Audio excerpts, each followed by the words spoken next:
Hello everyone.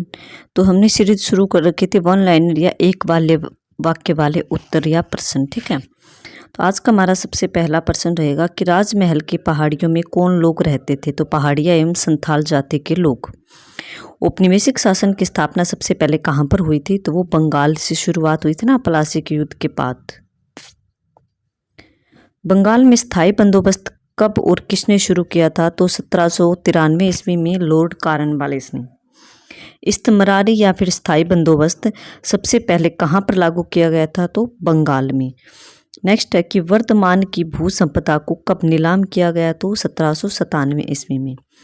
तो वर्धमान जो कि एक जगह का नाम है, वहाँ के राजा की जो भू संपदा थी, भूमि थी, उसको नीलाम क्यों किया गया था। क्योंकि जो टैक्स था उसकी रकम बकाया होने के कारण टैक्स तो वो राजा दे नहीं पाया, इसलिए उसकी जमीन को नीलाम कर दिया गया। जमींदारों द्वारा राजस्व की अदायगी में चूक का मुख्य कारण क्या था। ज़्यादा टैक्स की मांग थी। रैयत कौन होते थे। तो किसानों को रैयत बोला जाता था। जोतदार को किन अन्य नामों से भी जाना जाता था। तो मंडल, गांटीदार और हवलदार के नाम से।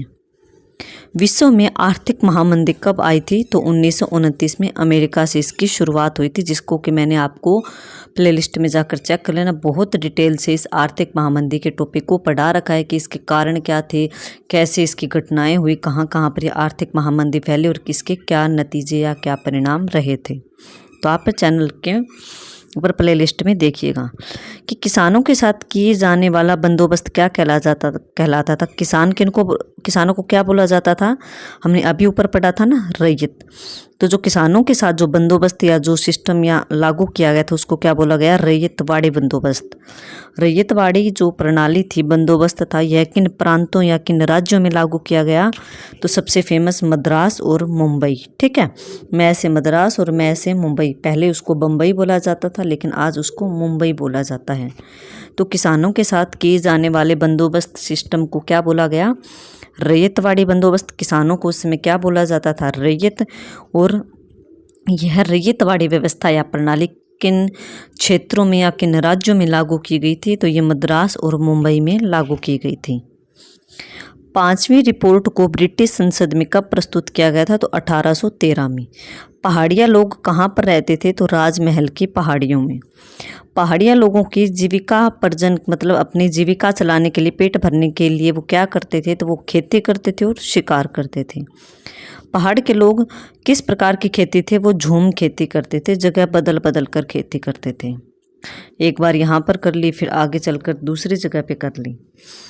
तो राजमहल की पहाड़ियों में जो संथाल जाति के लोग थे, उनका आगमन कब होता है। तो 1800 ईस्वी में। संथालों एवं पहाड़ियों के बीच में लड़ाई को किसका प्रतीक माना गया है। हल एवं कुदाल का। दामिन ई कोह क्या थी। तो ये संथालों के जो अधीन प्रदेश होते थे, उनको उस भूमि को क्या बोला जाता था, दामिन ई कोह। संथाल जो थे उनके दो प्रसिद्ध नेताओं का नाम बताओ। तो सिद्धू मांझी और कान्हू मांझी। काफ़ी फेमस नाम है, याद रखिएगा।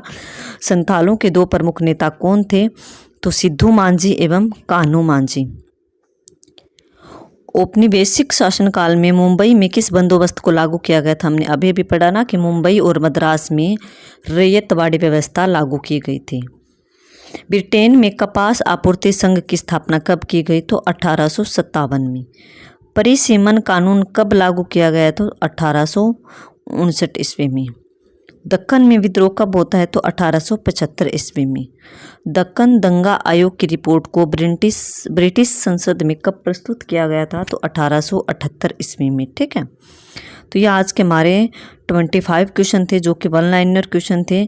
और हमने इस सीरीज़ में जो है ऑलरेडी 6 पार्ट कर लिए हैं। ये हमारा 7वां पार्ट था। ठीक है, तो ऐसे जो है 10-11 पार्ट मैं आपको करवाऊंगी, जिसमें कि वन लाइनर फैक्ट वाले क्वेश्चन होंगे। आई होप आपको ये क्वेश्चन कहीं ना कहीं आपकी हेल्प जरूर करेंगे। एक तरह से आप मान लीजिए आपकी एक रिवीजन क्लास है, मॉक टेस्ट टाइप क्लास है। ठीक है, आपने जितना भी सिलेबस अच्छे से कवर कर रखा है, पढ़ रखा है, तो उसके बाद अगर आप इस क्लास को देखते हैं तो आपको जैसे जैसे क्वेश्चन आता है आपको आंसर आना चाहिए। ठीक है, बिना ऑप्शन देखे। ऑप्शन तो है ही नहीं इसमें, एक ही आंसर है ना। तो आपको प्रश्न पढ़ते दिमाग में आंसर उसका आ जाना चाहिए। तो आप अपना खुद का आंकलन कर सकते हो, एनालिसिस कर सकते हो कि आपको कितना याद है और कितनी आपकी तैयारी हो चुकी है। तो 7 पार्ट आज हमारे कंप्लीट हो गए। नेक्स्ट जो हमारा 8वां पार्ट रहेगा। तो चलिए मिलते हैं नेक्स्ट क्लास में। Okay, thank you everyone.